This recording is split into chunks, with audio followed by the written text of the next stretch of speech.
बिस्मिल्लाहिर्रहमानिर्रहीम। अस्सलाम वालेकुम मेरे प्यारे प्यारे तमाम देखने वाले बहन भाइयों का ब्लू पेन किचन में वेलकम। गर्मियों में कुछ हल्का फुल्का और मज़ेदार सा खाने का दिल करे तो ये रेसिपी आपने ज़रूर ट्राई करनी है। एक अदद कढ़ाई ले लेंगे और कढ़ाई के अंदर मैं डालूंगी वेजिटेबल ऑयल हाफ कप। आप यहाँ पे घी या बटर कुछ भी ले सकते हैं। और अब ऑयल के अंदर हम कुछ खड़े मसाले ऐड कर देंगे, जिसमें एक स्टिक दालचीनी है, 2 छोटे छोटे बादियान के फूल हैं और एक बड़ी इलायची है जिसका मैंने मुंह खोल दिया है ताकि इसका फ्लेवर जो है वो अच्छे से निकल के आए। 7-8 लौंग डालेंगे और 1 टीस्पून इसके अंदर साबुत सफ़ेद ज़ीरा है, ये डाल देंगे और हल्का सा इनको कड़कड़ा लेंगे। यहाँ पे अपने मसालों को जलाना नहीं है, बस 1 से 2 सेकंड के लिए इनको फ्राई करना है ताकि इनका फ्लेवर अच्छे से निकल के ऑयल के अंदर आ जाए। गरम मसाले को मैंने यहाँ पे 2 सेकंड के लिए भून लिए हैं। तो अब इसके अंदर प्याज डाल देंगे। तो यहाँ पे 2 मीडियम साइज़ के प्याज को मैंने बारीक स्लाइसेस में कट करके ले लिए हैं। अब प्याज को हम फ्राई करेंगे। प्याज को यहाँ पे बहुत ज़्यादा नहीं हमने डार्क करना, बस हल्का सा सुनहरी कलर आने तक फ्राई करना है। तो यहाँ पे आप देख सकते हैं कि प्याज का कलर हल्का सा सुनहरी हो गया है। अब इसके अंदर 1 टीस्पून भर के फ्रेश कुटा हुआ लहसुन अदरक डाल देंगे और लहसुन अदरक को भी भून लेंगे। लहसुन अदरक को जब भी आपने भूनना है कम से कम 1 से 2 मिनट तो आपने ज़रूर ही देने हैं ताकि बहुत अच्छे से ये लहसुन अदरक जो है वो भून जाए और इनकी कच्ची स्मेल ख़त्म हो जाए। अगर लहसुन अदरक की कच्ची स्मेल आती रहेगी तो खाने का जो टेस्ट है वो अच्छा नहीं आएगा। तो यहाँ पे कंटिन्यूसली चलाते हुए हमने लहसुन अदरक और प्याज को अच्छे से फ्राई करना है ताकि तमाम चीज़ें इक्वली फ्राई हो जाएं। तो यहाँ पे देखें प्याज जो है बहुत अच्छे से फ्राई हो चुका है और लहसुन अदरक भी भुन चुका है। तो अब यहाँ पे मैं टमाटर डाल दूँगी। तो मैंने यहाँ पे 3 मीडियम साइज़ के टमाटर को बारीक स्लाइसेस करके ले लिया है, ये डाल देंगे और इनको भी 1 से 2 मिनट के लिए फ्राई करेंगे। टमाटर का आजकल सीज़न है तो खूब भर भर के टमाटर, बहुत रेड और ज़बरदस्त वाले टमाटर आए हुए हैं, आप इनको सेव कर सकते हैं। इनसे टमाटो केचप भी बना सकते हैं, आप भरपूर फ़ायदा उठाएं इनसे। टमाटर को मैंने 2 मिनट के लिए भून लिया है। अब इसके अंदर मैं आलू डाल दूँगी। यहाँ पे मैंने 3 बड़े साइज़ के आलू लिए हैं और उनको जैसे हम फ्राइज़ काटते हैं उससे थोड़ा मोटा ही काटा है। आप चाहे तो किसी भी शेप में आप आलू को काट सकते हैं, जैसे भी आपको शेप पसंद हो। अब आलू को भी 1 से 2 मिनट के लिए हम टमाटर के साथ ही भून लेंगे। आलू को यहाँ पे मैंने 2 मिनट के लिए भून लिया है। तो अब इसको ढककर पकाएंगे ताकि टमाटर जो है वो अच्छे से सॉफ्ट हो जाएँ और आलू भी हल्के से सॉफ्ट हो जाएँ। इनको पकते हुए 2 मिनट हो चुके हैं। अब इनका ढक्कन उठाएंगे तो यहाँ पे आप देख सकते हैं कि टमाटर जो है बहुत अच्छे से सॉफ्ट हो चुके हैं। तो एक दफ़ा चला लेंगे ताकि ये पैंदे में ना चिपक जाएं। अब इसके अंदर कुछ मसाले डाल देंगे।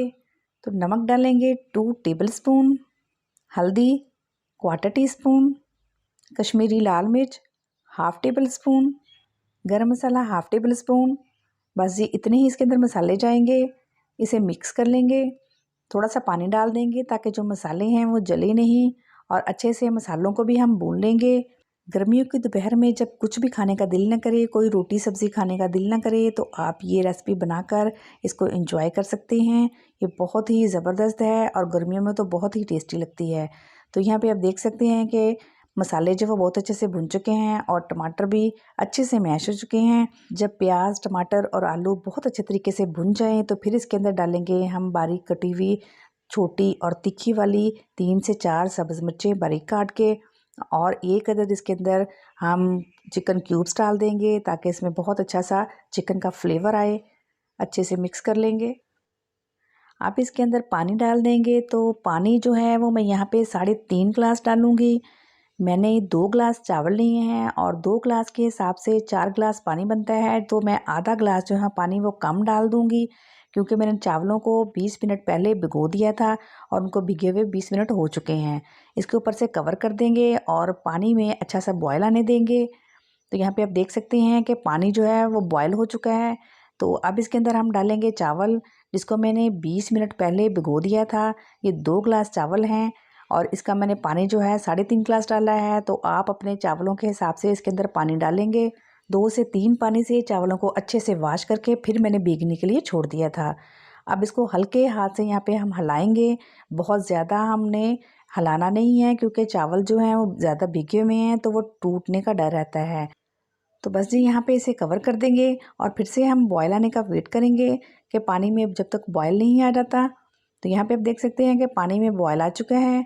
तो अब यहाँ पे आप इसका नमक मिर्च चेक कर सकते हैं कि अगर आपको नमक कम लगे तो आप डाल सकते हैं। तो यहाँ पे मुझे थोड़ा सा नमक कम लगा था तो मैंने हाफ़ टी स्पून के करीब और डाल दिया है और फिर से इसको हल्के हाथ से हिलाएंगे क्योंकि नमक जो है वो दानेदार है तो वो हल होने में थोड़ा टाइम लगता है।